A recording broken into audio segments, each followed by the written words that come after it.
hustle and grow. Dope, hustle and grow, hustle and grow, hustle and grow. Dope, hustle and grow. Dope, hustle and grow. Dope, hustle and grow, hustle and grow, hustle and grow. Dope, hustle and grow. Dope, hustle and grow. Dope, hustle and grow, hustle and grow, hustle and grow. Dope, hustle and grow. Dope, hustle and grow. Dope, hustle and grow, hustle and grow, hustle and grow. Okay, so yun, magandang gabi.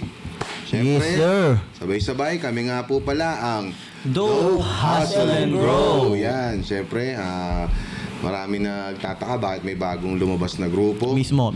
Okay, so ito naman, hindi naman to bago. No? Siyempre, pakilala muna natin yung mga kasama natin dito bago natin ikwento to. Siyempre, dito kasama natin, Flip Top MC and Nego G. Okay, Motos Battle League. O yan, Nego G. So, andito yung tropa natin. It's good to be here. Si Palau. Yun na, pang. Set up to Bulacan to boss. Siyempre, walang iba. Parent Toberts. Okay, tayo na. Yan ang ano. Yan ang magiging bugoy na. Next bugoy na kuy-kuy natin. Okay, tayo. So, yun. Siyempre, Dope Hustle and Grow para kaming which is, dati naman na kami magkakasama. Tsaka, pagaya nung sinabi ko na hindi ito bago, no? Hindi bago tong Dope Hustle and Grow kasi ano na to operated na to dati pa. Gumagana na to. Fusion siya na mas pinalakas pa eh. Etong Dope Hustle and Grow kasi nasa Tatito.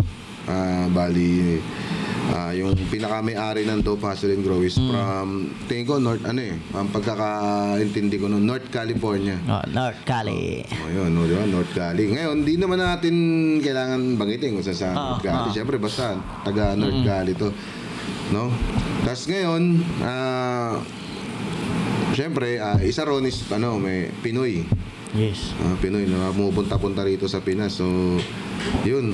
Mahilig kasi itong itong taon to. Mahilig sa pagrarap din. Hip-hop. Hip-hop. Siyempre, hip-hop din. Gusto niya rin ng mga gantong entertainment. Like mga video, mga music videos, recording ng kanta. So, yun. Yun. Siyempre, ang tumpari niya, Toberts, mahilig din. Walang iba. Rap din. Alam nyo na. So, yun nangyari. Itong taon to, pinakilala lang sa akin to ni Kuya Oman B. Bali, pinakilala lang din siya ng isang si Oman B. Si Kuya Oman B, Dunggalo Records. Okay. Ngayon,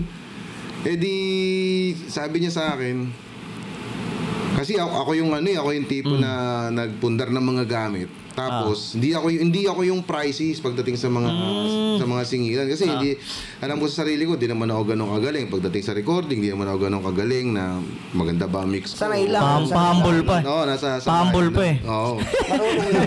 Tapos sa video editing and music, paggawa ng music video, hindi ko naman masasabi na ganun ako kagaling kasi nga. Kaya ang inaano ko, hindi ako, ako yung tawag dito, pang budget meal, ganun. So, yun.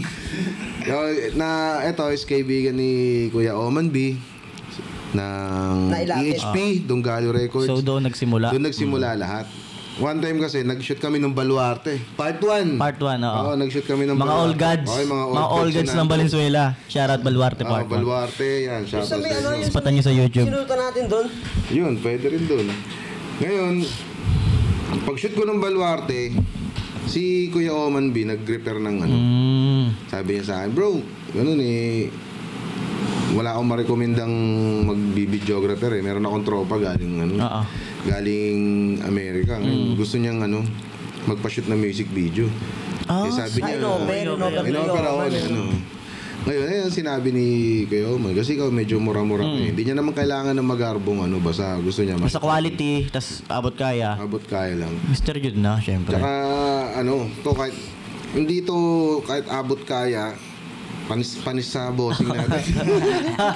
Kay Berto pa lang, panis sa panis. Kay Berto Sabi ni Berto, hindi ako, Kay Berto, hindi ako mahilig sa Sabi ni Berto, hindi ako pumapayag sa abot kaya lang Gusto ko yung mahirap abutin pero kinakaya.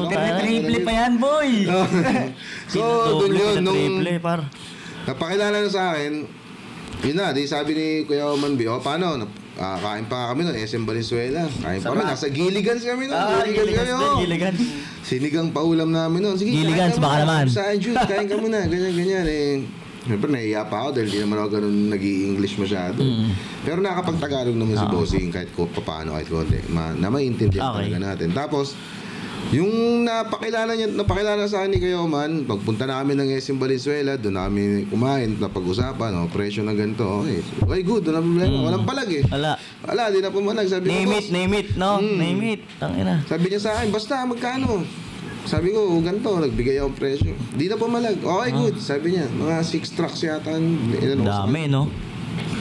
Tapos So yung 6 trucks na yun, lahat yun nailabas na?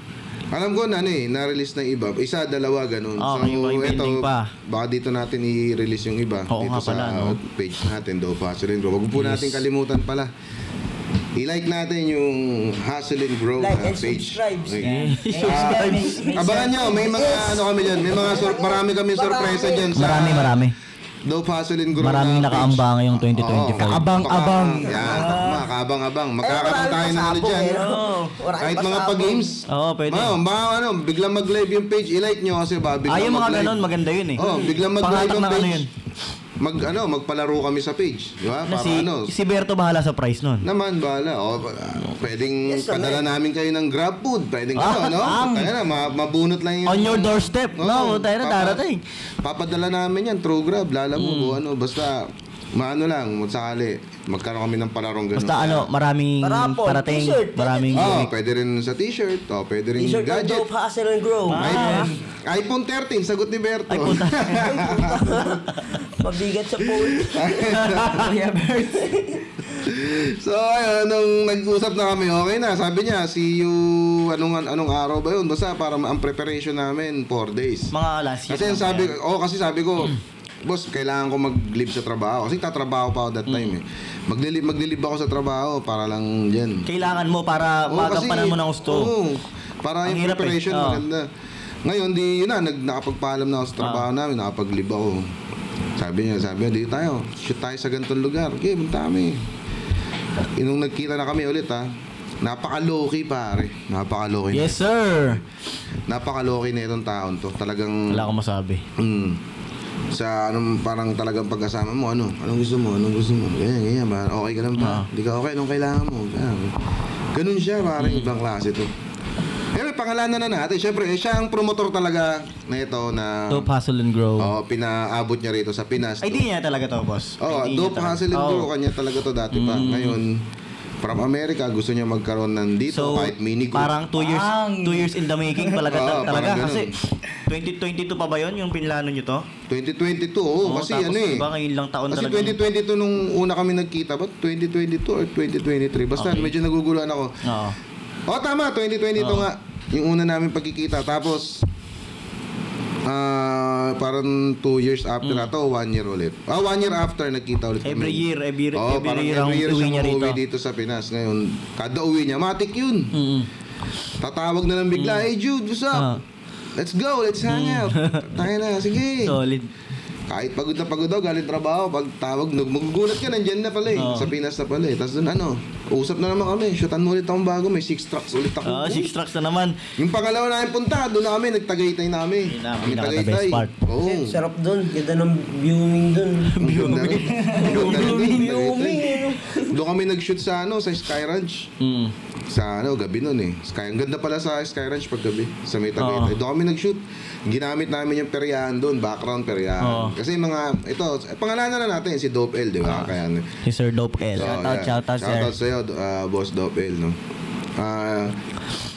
Ito kasi yung tao na talagang yung tutulungan ka mag-pro. Ano bang plano mo sa buhay? Ganun. Ngayon, Pag lahat ng needs, ipoprovide niya talaga para sa pangangailangan ng project. Siyempre, pagsikapan. Magkakaroon tayo niyan, pagsisikapan natin. And then, yun nga, yung sinasabi ko na kami sa Tagaytay, nabanggit niya na. Doon niya nabanggit yun. Na kaya maganda Jude na maging natin. Parang gusto niya magkaroon ng label nga rito. Gusto ko magkaroon ng label eh. Kaso siguro nung time na yun, hindi niya pa ako nakakapa natin ko walang kakayahan to eh. Pwede niya sabihin na kaya Ako, okay lang kasi opinion naman yun eh. Siguro ba sabi ko, hindi pa ako hinog sa mata Kasi niya. nga, hindi pa naman kayo ganun katagal nagkakasama.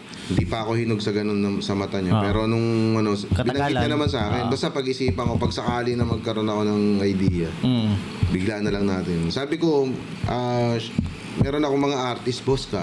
Jackpot. Diyan mo na ipinasok yung suggestion na about sa artist na Jackpot. Ang plano ko lang sana nun, kahit mga may sponsoran tayo sa mga music videos natin, bigyan tayo ng mas magandang gamit sana or ano.